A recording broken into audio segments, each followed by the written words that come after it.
Hello friends, ഇന്നത്തെ ഉച്ചയൂണ് വീടായിട്ടാണ് വന്നിരിക്കുന്നത്. അപ്പം അതുപോലെ തന്നെ ഒരുപാട് കറികളൊന്നുമില്ല, കുറച്ച് കറികൾക്കേ ഉള്ളൂ. ഇത് ബീൻസ് മെഴുക്ക് പുരട്ടിയാണ്. ബീൻസും തേങ്ങാക്കൊത്തും സവോളയും ഒക്കെ ഇട്ടൊരു മെഴുക്ക് പുരട്ടിയാണ് ഉള്ളത്. ഇത് മാങ്ങാച്ചാർ. മാങ്ങ നമ്മൾ അടുപ്പിൽ വെക്കാണ്ട് ഉണ്ടാക്കിയ മാങ്ങാച്ചാറാണ്. എല്ലാം പച്ചയ്ക്ക് തന്നെ കായപ്പൊടിയൊക്കെ ഇട്ട് ഉണ്ടാക്കിയതാണ്. പക്ഷെ നല്ല ടേസ്റ്റാണ്. പിന്നെ 2 മത്തി വറുത്തതും കൂടെ വെച്ചിട്ടുണ്ട്. പിന്നുള്ളതെന്ന് പറഞ്ഞു കഴിഞ്ഞാൽ മാങ്ങാക്കറിയാണ്.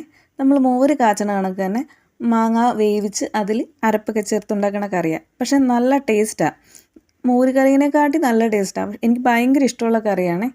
പിന്നുള്ളതെന്ന് വെച്ചാൽ സാമ്പാറാണ്. സാമ്പാർ നോക്കണ്ട, രാവിലത്തെ സാമ്പാറാണ്. ഇഡ്ഡലിയുടെ കൂടെ ഉണ്ടാക്കിയ സാമ്പാറാണ്. എല്ലാ വീട്ടിലെ അവസ്ഥ ഇത് തന്നെ ആയിരിക്കും. കാരണം എല്ലാവരും ഇഡ്ഡലിക്ക് ചാറ് കോരി എടുത്ത് കഴിയുമ്പോൾ ബാക്കി കഷ്ണങ്ങൾ മാത്രമായിരിക്കും കാണുന്നത്. അപ്പോൾ ഇത്രയൊക്കെയുള്ള ഇന്നത്തെ ഉച്ചയൂണ് വീഡിയോ ഇഷ്ടപ്പെട്ട എല്ലാവരും എന്നെ ഒന്ന് സപ്പോർട്ട് ചെയ്ത് ചാനൽ ഒന്ന് സബ്സ്ക്രൈബ് ചെയ്തേക്കണേ.